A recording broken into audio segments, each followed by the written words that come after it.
അറിയാത്ത ഞാൻ തന്നെ വല്ലാത്തൊരു മോനൊരു ആക്സിഡന്റ് ഒക്കെ പറ്റി ഒരുപാട് പൈസയൊക്കെ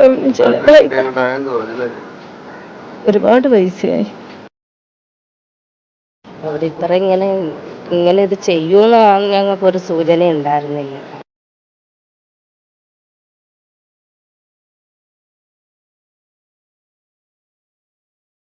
എത്ര കഷ്ടപ്പെട്ടാണ് അതിനെ രക്ഷിച്ചെടുത്തതെന്ന് ഒരുപാട് കാശ് ഒരുപാട്. പക്ഷെ അവ ഇങ്ങനെ ചെയ്യത്തക്ക ഒരു കാര്യമൊന്നും നമുക്ക് ഇപ്പോഴും തോന്നുന്നില്ല.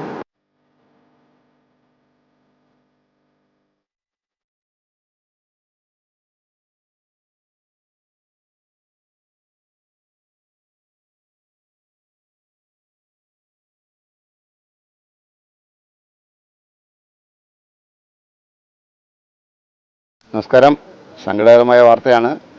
ചിറയൻകീഴ് വക്കം വെളിവിളാകം ക്ഷേത്ര സമീപം 4 പേർ, ഒരു കുടുംബത്തിലെ 4 പേർ, അച്ഛനും അമ്മയും 2 കുട്ടികളും ഒരു ഹാളിൽ 4 ഹൂക്കിലായിട്ട് തൂങ്ങി നിൽക്കുന്ന നിലയിലാണ് രാവിലെ കണ്ടെത്തിയത്. ഇവിടെ നിൽക്കുകയാണ് നമ്മൾ. കാണാനുള്ള ഒരു എന്താ പറയുക, ഒരു മനസ്സൊന്നും നമുക്കില്ല. മരിച്ച ആളുടെ പേര് അനിൽകുമാർ. പുള്ളി ഇവിടെ ഫാർമേഴ്സ് സഹകരണ ബാങ്കിലെ ഉദ്യോഗസ്ഥനാണ്.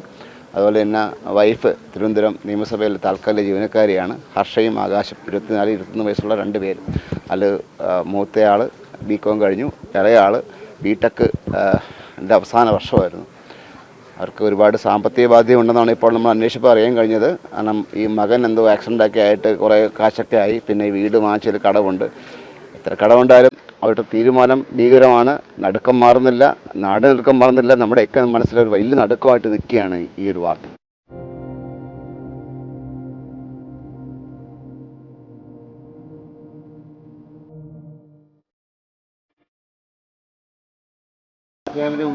ഈ ഫാമിലി മുമ്പേ അറിയാം. ഇവരിവിടെ തന്നെ സ്ഥിര താമസക്കാരാണ്. കൊച്ചിലെ മുതൽ എൻ്റെ വീടിൻ്റെ തൊട്ടപ്പുറത്താണ് താമസിച്ചത്. അതിനുശേഷമാണ് ഈ വീട് വാങ്ങുന്നത്. അങ്ങനെ സ്ഥിരമായി ഇവിടെ താമസിക്കുന്നവർ തന്നെ. പെട്ടെന്ന് എന്ത് പറ്റിയെന്ന് അറിഞ്ഞൂടാ. അവൻ്റെ സഹോദരൻ ഇവിടെ ഇപ്പോഴുണ്ട്. സഹോദര ഭർത്താവും ഉണ്ട്. പക്ഷെ അവരെല്ലാം അപ്പുറത്ത്. സഹോദര ഭർത്താവ് പോസ്റ്റ് ഓഫീസ് ജംഗ്ഷൻ ഉണ്ടല്ലോ നമ്മുടെ വക്കം, അതിൻ്റെ അപ്പുറത്താണ് താമസിക്കുന്നത്. മറ്റേ കുട്ടി അങ്ങ് ഏലാപ്പുറത്ത് കീഴാറ്റിങ്ങിലാണ് ഇവൻ്റെ സഹോദരൻ താമസിക്കുന്നത്. അപ്പോൾ അവർ രണ്ടുപേരും ഇവിടെ ഇല്ലായിരുന്നു യഥാർത്ഥത്തിൽ. ഈ സംഭവം അറിഞ്ഞാണ് ഈ സഹോദരി ഭർത്താവും വന്നത്, ആ കൊച്ചും വന്നത്. അവൻ്റെ പേര് അജിത്ത്. എല്ലാവർക്കും അറിയാം സാമ്പത്തിക ബാധ്യത. അവനക്ക് അത് ഈ വീട് വാങ്ങിച്ചപ്പോഴുള്ള കടമാണ്. ഇത് വീട് വാങ്ങിച്ചിട്ട് ഒരു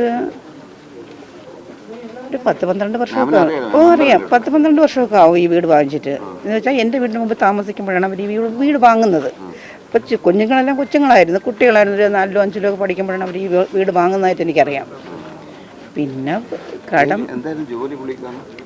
പുള്ളി വക്കം ഫാർമേഴ്സ് സൊസൈറ്റിയിലെ കോപ്പറേറ്റീവ് ബാങ്ക് ഉണ്ടല്ലോ ഇവിടെ, ഫാർമേഴ്സ് കോപ്പറേറ്റീവ് ബാങ്കിൽ അക്കൗണ്ട് ക്ലർക്കാണ്. ഇല്ല, ശമ്പളത്തിന്റെ വിഷയങ്ങളൊന്നുമില്ല. വീട് ബാധ്യതയും പിന്നെ കുട്ടികളെ പഠനവും. മൂത്തയാൾക്ക് 24 വയസ്സ് കഴിഞ്ഞു, രണ്ടാമത്തെ ആൾക്ക് 22 വയസ്സുമായി.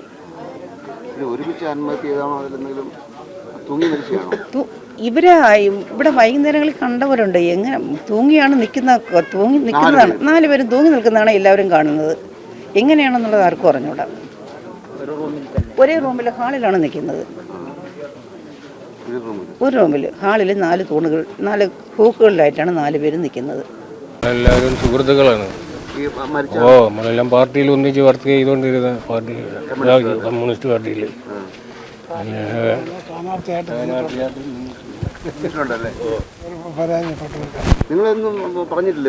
ഇല്ല, ഞാനിവിടെ എൻ്റെ താമസിക്കാൻ കടക്കാർ പഞ്ചായത്തിലാണ്. ഞാൻ കാണും, ഇന്നലെയും കണ്ട്. എൻ്റെ വീട്ടിൻ്റെ അടുക്ക അതിൽ കൂടെ ബൈക്കിൽ പോയി ഞാൻ കണ്ട്. അതറിയാം. ഒന്നും പറഞ്ഞില്ല. കണ്ട അവിടെ വെച്ച് കണ്ടാണ്. പാർട്ടിക്കാരനായതുകൊണ്ട് നമ്മൾ കാണുമ്പോഴൊക്കെ സംസാരിക്കാറുണ്ട്. ഇത് ഞാൻ കടക്കാർ പഞ്ചായത്തിൻ്റെ വൈസ് പ്രസിഡന്റാണ്. അറിയാം, വളരെ അടുപ്പമുള്ളവരാണ്. ഒന്നും ഷെയർ ചെയ്തിട്ടില്ല. മക്കൾ എപ്പോഴും ഓടി ഓടി വീട്ടിൽ വരും. വേറെ ഒന്നും ഷെയർ ചെയ്തിട്ടില്ല. കടമുണ്ടെന്നുള്ളത് മാത്രമേ നമുക്കറിയാവൂ. ഇങ്ങനെ ചെയ്യേണ്ട ഒരു ആവശ്യമില്ല. എൻ്റെ മക്കളെ ഇനി നമുക്ക് തന്നൂടായിരുന്നു. ചേട്ടൻ ആരാണ്? ഞാൻ സുഹൃത്താണ്. സുഹൃത്താണ്. അറിയായിരുന്നല്ലേ? നിങ്ങളൊന്നും പറഞ്ഞിട്ടില്ല ഇങ്ങനെ? ഞാനിപ്പോൾ അടുത്ത് കണ്ടിട്ട് കുറച്ച് ദിവസമായി. അടുത്ത് കണ്ടിട്ട് കുറച്ച് ദിവസം. അദ്ദേഹത്തിന് കുറ്റം എല്ലാവരുമായിട്ട് നല്ല സ്നേഹമാണ്, മക്കളെ അതിലുപരി സ്നേഹമാണ്. ചേട്ടൻ ബാങ്ക് ഇല്ലല്ല, അവൻ ബാങ്കിലാണ് ജോലി. എൻ്റെ സുഹൃത്ത് തന്നെ. എൻ്റെ കുഴപ്പമില്ല. അത് കടമുണ്ട്. തോൽവി വീഴുന്ന കടക്കെ ഉണ്ടായിരുന്നു. കടം വീട്ടാമായിരുന്നു, അതൊന്നും ചെയ്തില്ല. നിങ്ങളൊന്നും പറഞ്ഞിട്ടില്ല? പറഞ്ഞില്ല. അങ്ങനെ ഞാൻ പലപ്പോഴും സഹായിച്ചിട്ടുണ്ട്, അങ്ങനെ അറിയാം. പൈസയായിട്ട് ഒന്നും പറഞ്ഞു. ഇത്രയും കൊണ്ടൊന്ന് ആർക്ക് പറഞ്ഞില്ല. ആർക്ക് പറഞ്ഞു? ആരുടെ സോൾവ് ചെയ്തിട്ടില്ല. അങ്ങനെയാണ് ലോകത്ത് 4 ഒറ്റയടിക്ക് ആത്മഹത്യ ചെയ്യുന്ന ഒരു ഹാളില് 4 മൂലയില്. സുഹൃത്തുക്കൾ മാത്രമല്ല, നമ്മളെ ക്ലാസ്മേറ്റ് ആണ് ഈ അൽകും മാവാനിച്ച്. അപ്പൊ അവന് ഇത്രയും വലിയ സാമ്പത്തികം ഉണ്ടെന്ന് നമ്മുടെ അടുത്തൊന്നും ഷെയർ ചെയ്തിട്ടില്ല. നമ്മളെ 86 ബാച്ചിലെ ഒരു മെമ്പറാണ്. പക്ഷെ ഇതൊന്നും കേൾക്കുമ്പോഴാണ് അറിയുന്നത്. കൊച്ചിന് ഒരു ആക്സിഡന്റ് പറ്റിയപ്പോഴത്തേക്ക് നമ്മളെ പൈസ കൊടുത്താണ്. കുറച്ച് ഒരു ഫണ്ട് കൊടുക്കും. നമ്മൾ ഹോട്ടലിൽ പോയിട്ട് ഇല്ല, ഇതുവരെ പറഞ്ഞിട്ടില്ല. അടുത്തും പറഞ്ഞിട്ടില്ല. ഞാൻ തന്നെ എപ്പോഴും കാണുന്നതും ഈ ഞാൻ വിളികളാത്ത മറ്റു കാണുന്നതും സഹകരിക്കുന്നതൊക്കെയാണ്. എന്നിട്ടും ഈ ഒരു കാര്യങ്ങളൊന്നും ഷെയർ ചെയ്തിട്ടില്ല.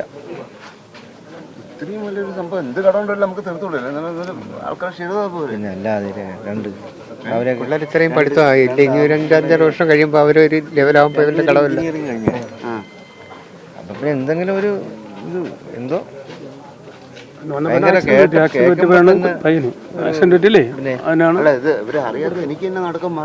അല്ലേ നമ്മൾ സ്റ്റക്കായിപ്പോയി കേട്ടപ്പോൾ തന്നെ ഇതായിപ്പോയി.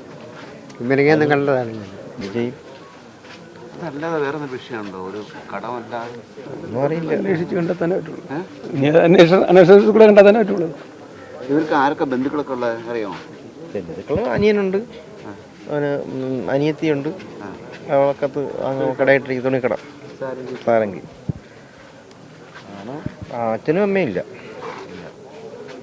ഈ വൈഫിന് ബന്ധുക്കളൊന്നും? വൈഫിന്റെ ബന്ധുക്കൾ വർക്കലയാണ്. അറിയാം. എന്തെങ്കിലും സൂചന ഉണ്ടായിരുന്നോ? ഇല്ല, കുറേ കടങ്ങളും കാര്യമൊക്കെ ഉണ്ട്. അങ്ങനെ പറയുമായിരുന്നു. അങ്ങനെ പറയുമായിരുന്നു. ഞാൻ എൻ്റെ വീട്ടിൽ വന്നായിരുന്നു. ഞാൻ ഇവിടെ അടുത്ത് തന്നെ താമസം. അപ്പം ഞാനില്ലായിരുന്നു. പിന്നെ എൻ്റെ മകളെ വീട്ടിൽ പോയി. അവിടെ ഗേറ്റകത്തുനിന്ന് പൂട്ടിയിരുന്നു. അപ്പം കണ്ടില്ല എന്ന് പറഞ്ഞു. ഞാൻ ഇന്നലെ രാത്രി 9:35 വിളിക്കുന്നുണ്ട്, ഫോൺ കിട്ടിയില്ല. അങ്ങനെ ഞങ്ങളെ ഇപ്പം ഇതിൽ പറയാൻ പറ്റുമെന്ന് എനിക്കറിയില്ല.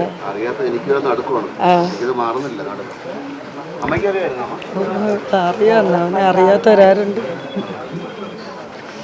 നല്ലൊരു മനുഷ്യനല്ലേ, അവനെ എല്ലാവർക്കും അറിയാം.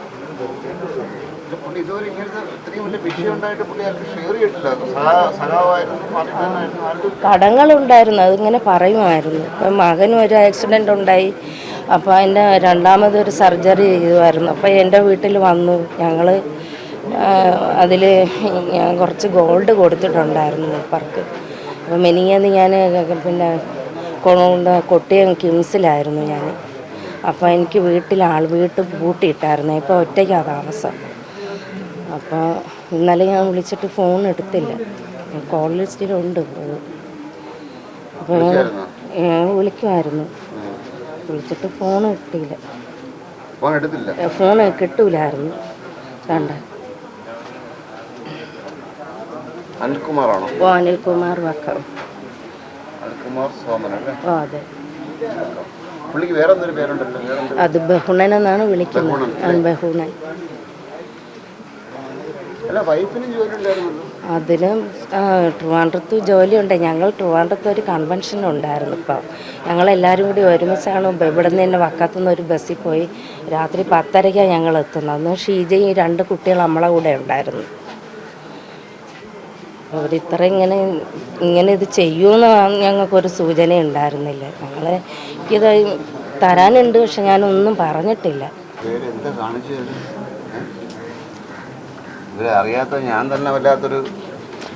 മോനൊരു ആക്സിഡന്റ് ഒക്കെ പറ്റി ഒരുപാട് പൈസയൊക്കെ ചിലവായി. ഒരുപാട് പൈസയായി. ജീവിച്ചാൽ തീരാന്നൊക്കെ കാര്യങ്ങളൊക്കെ അല്ലേ? ഇങ്ങനെ ഒരു കാര്യം ചെയ്യേണ്ട ആവശ്യമുണ്ടായിരുന്നു. രണ്ടുപേർക്കും ജോലിയൊക്കെ ആയി, കൊച്ചുങ്ങൾക്കും ജോലിയൊക്കെ ആവുമായിരുന്നു, അവർക്ക് വിദ്യാഭ്യാസമൊക്കെ ഉണ്ട്. ഒരാൾ ബികോം കഴിഞ്ഞു, ഒരാൾ പിന്നെ ബിടെക് ഫൈനൽ ഇയർ എക്സാം കഴിഞ്ഞിരിക്കുന്നു.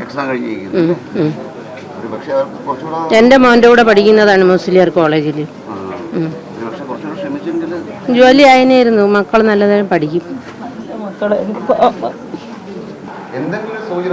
ഒരു സൂചനയും ഇല്ല. കേട്ടപ്പോൾ നമ്മളെയൊന്നും വിചാരിച്ചില്ല, പ്രതീക്ഷിച്ചേ ഇല്ല, പ്രതീക്ഷിക്കാത്തവർ. അവരിങ്ങനെ ചെയ്യുമോ നമുക്ക് ഇപ്പോഴും വിശ്വസിക്കാൻ പറ്റുന്നില്ല. എൻ്റെ കുഞ്ഞമ്മയുടെ മകനാണ്. ആ കൊച്ചുങ്ങളെ ഒരിക്കലും ഇങ്ങനെ ചെയ്യുമെന്ന് നമുക്ക് ഒരിക്കലും ഇപ്പോഴും വിശ്വസിക്കാൻ പറ്റുന്നില്ല. കാരണം അത്രയ്ക്ക് സ്നേഹമായിട്ടാണ് ആ കുട്ടികളെ വളർത്തിയത്. മാത്രമല്ല ഇപ്പോൾ ആ കൊച്ചിനൊരു ആക്സിഡൻറ്റ് വന്നിട്ട് അതിനെ എത്ര കഷ്ടപ്പെട്ടാണ് അതിനെ രക്ഷിച്ചെടുത്തതെന്നറിയാം.